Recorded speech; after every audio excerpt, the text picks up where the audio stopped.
Hi කොහොමද ඔයාලට මං අද ඔයාලට ඉස්ස සුප් එකක් තමයි අරගෙන ආවේ.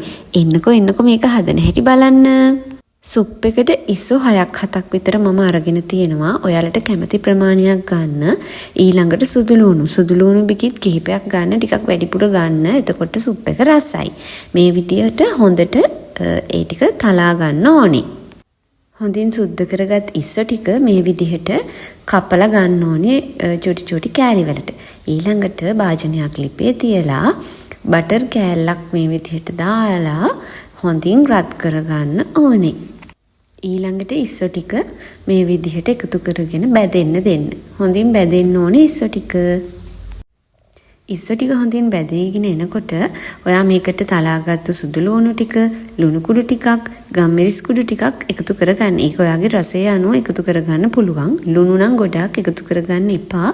ඉස්සුන්ගෙත් ලුණු තියෙන නිසා. දැන් මම එකතු කරන්නේ ෆ්‍රෙෂ් මිල්ක්.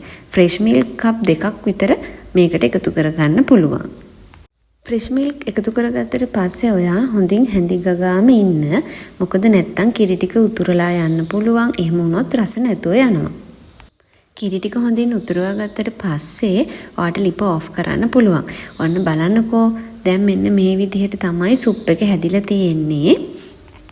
දැන් පොඩ්ඩක් රස බලලා ඔයාට ලුණු මදි නම් ගම්මිරිස් කුඩු මදි නම් චුට්ටක් එකතු කරලා ගන්න. මේ තියෙන්නේ මං හදාගත්ත සුප් එක. මේක හරීම රසයි, ඒ වගේම හරීම සුවඳයි. ඉතින් ඔයා try කරලා බලන්න. ඔයා හැදුවොත් අනිවාර්යයෙන්ම කමෙන්ට් එකක් දාන්න සුප් එක රසද නැද්ද කොහොමද කියලා. ඇත්තම කිව්වොත් මම කෑම හදන්න ගොඩක්ම දන්න කෙනෙක් නෙමෙයි.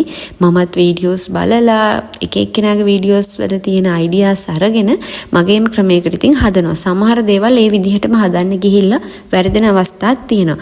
ඉතින් මම ඊළඟ වීඩියෝ එකකින් අරගෙන එන්නේ මට එහෙම වැරදුණු අවස්ථාවක්. ඉතින් එහෙනම් මාව subscribe කරලා තියාගන්න, ඊළඟ වීඩියෝ එකත් බලන්න.